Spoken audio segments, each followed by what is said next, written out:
How do you feel about the Al Horford extension? You got any thoughts on that as we start? That's where we'll start a talking point today. They gave Al Horford a 2-year, $20 million extension to the old man. Thoughts? Yeah, it's better than losing him. I mean, he's huge for him right now. Even on the nights like last night where it was the Tatum show, he's just so vital to their team. I mean, he helps them on both ends. He's a big culture piece. He's the veteran. Call him Uncle Al.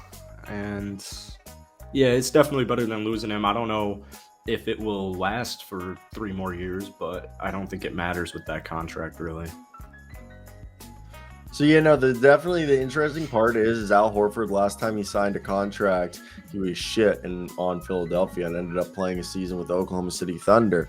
But look, I think this is a good story right now. Al Horford, he's been playing well for them, and it's not even about defense; it's about his presence in the locker room. Al Horford's always a guy you can count on to give you some buckets. This year, yes, he's averaging 10.9, which is about the same as last year, but he's shooting 48% from three, grabbing about 6 to 7 boards tonight, 3 assists.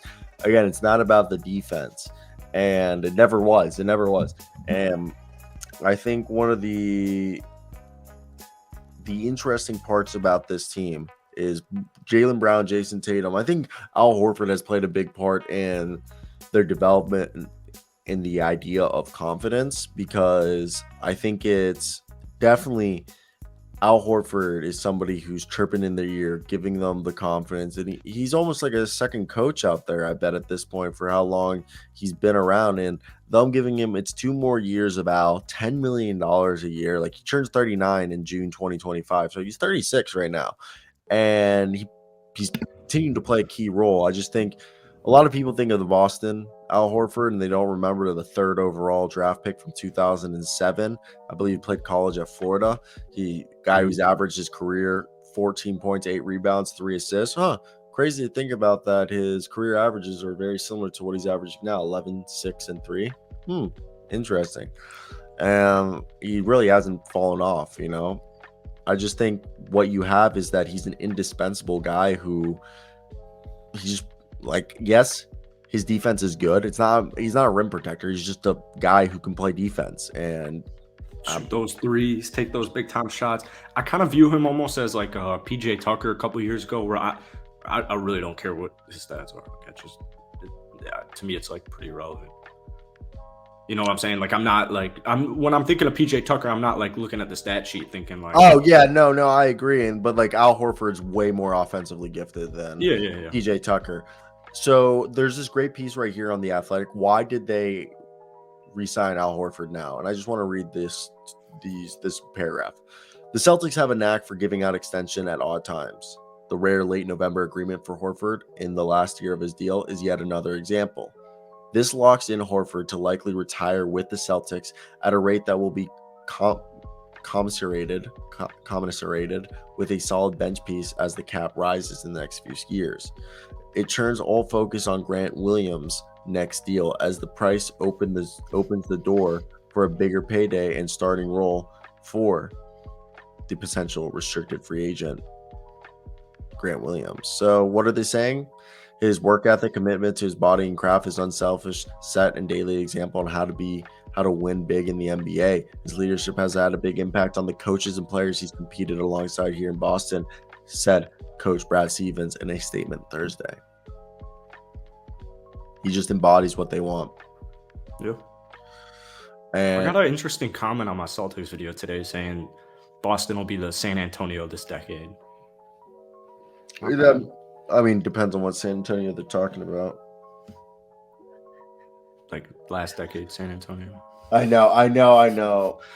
But like, I hope they can be. I mean, if anybody, if I had to say which team looks like which could potentially has a better shot of being that said team, it's the Golden State Warriors. And that's not even me being like, I'm not even a Warriors fan. That's just being realistic. Like, if the Warriors can get Jonathan Kuminga, Ryan Rollins, Pat Baldwin, James Wiseman, and Moses Moody, like all the picks they've had in the last 2 years, like fully, like in the next year and a half, like fully like transition to being actual integral pieces to winning championships. They have. It's just that Boston has no like development system. Tell me something. Yeah, I don't have an issue with it. I don't have an issue with Hauser.